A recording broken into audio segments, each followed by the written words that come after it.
మాజీ మంత్రివర్యులు ఆదిమూల సురేష్ కుమార్ గారితో మీరు రాసిన స్క్రిప్టును మాత్రం వినిపించిండ్రా అని మాకు అనుమానాలు కనిపిస్తున్నాయి. మీ పత్రికల్లో వచ్చిన హెడ్డింగ్ ప్రకారమే సురేష్ గారి ప్రెస్ మీట్ ప్రకారమే లేదా ఆయన చదివిన, మీరు రాయించిన ఆయన చదివిన ఆ స్క్రిప్ట్ ప్రకారమే మీరు పెట్టిందే ఎస్సీలో చిచ్చు పెట్టి చలి కాచుకుంటారా అనే మాట మీ హెడ్డింగ్లోనే ఉన్నది. అంటే ఎస్సీ వర్గీకరణ అంశాన్ని ఇది చిచ్చుగా ఒక మాజీ మంత్రితోటే మీ పార్టీ నుంచి మాట్లాడిస్తున్నారు. ఎస్సీ వర్గీకరణ అంశాన్ని ఇది చిచ్చుగా అని ఒకనాడు మీరు కూడా శాసనసభలో మాట్లాడిండ్రు ముఖ్యమంత్రి హోదాలో. ఎస్సీ రిజర్వేషన్ల వర్గీకరణ అంశాన్ని మీరు కూడా ముఖ్యమంత్రి హోదాలో ఒక చిచ్చుగా అందులో ప్రకటన చేశారు. అది ఈరోజు మాదిగ సామాజిక వర్గం సంబంధించిన మాజీ మంత్రితోటే ఈ ఎస్సీ వర్గీకరణ అంశాన్ని ఒక చిచ్చుగా భావించుకునే విధంగా మా వాడితోటే మాట్లాడించారు. అంటే మా కన్నును మా ఏలుతోటి పొడిపించి మీ పార్టీలో ఉండబడే మాదిగ జాతి నాయకుల పట్ల మాదిగలే ఈసడించుకునే పరిస్థితిని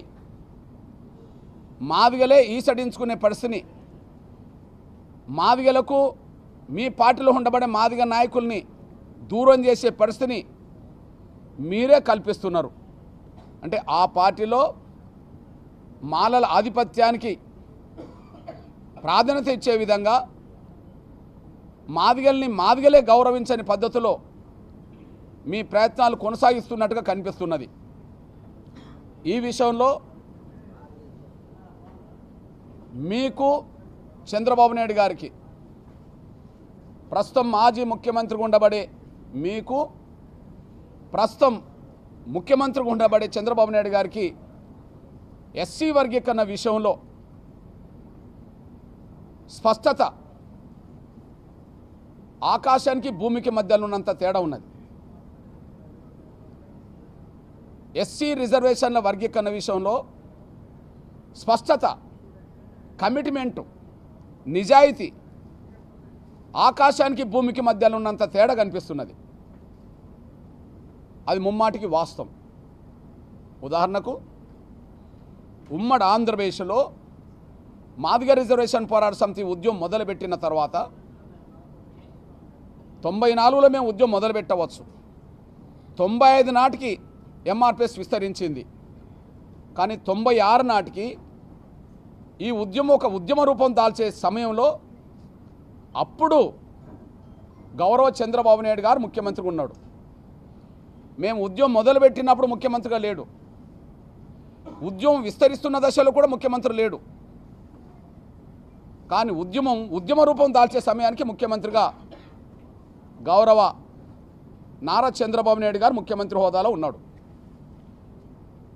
మార్చ్ 25వ తారీఖు నాడు 96లో మార్చ్ 25వ తారీఖు నాడు 96లో మొట్టమొదటిసారి బషీర్బాగ్ ప్రాంతం వద్ద బాబు జగ్జీవన్ రామ్ విగ్రహం దగ్గర మాదిగల ఆత్మగౌరవ సభ పెడితే ఆ సభకు ముఖ్య అతిథి హోదాలో వచ్చి ఎస్సీ రిజర్వేషన్ల వర్గీకరణకు కట్టుబడి ఉంటామని, ఎస్సీ రిజర్వేషన్ల వర్గీకరణను చేస్తామని ఆనాడు మాటిచ్చాడు.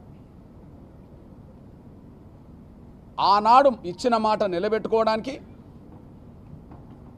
కొంత సమయం తీసుకున్న తర్వాత వర్గీకరణ అంశాన్ని అధ్యయనం చేయడానికి జస్టిస్ రామచంద్రరాజు కమిషన్ వేశాడు.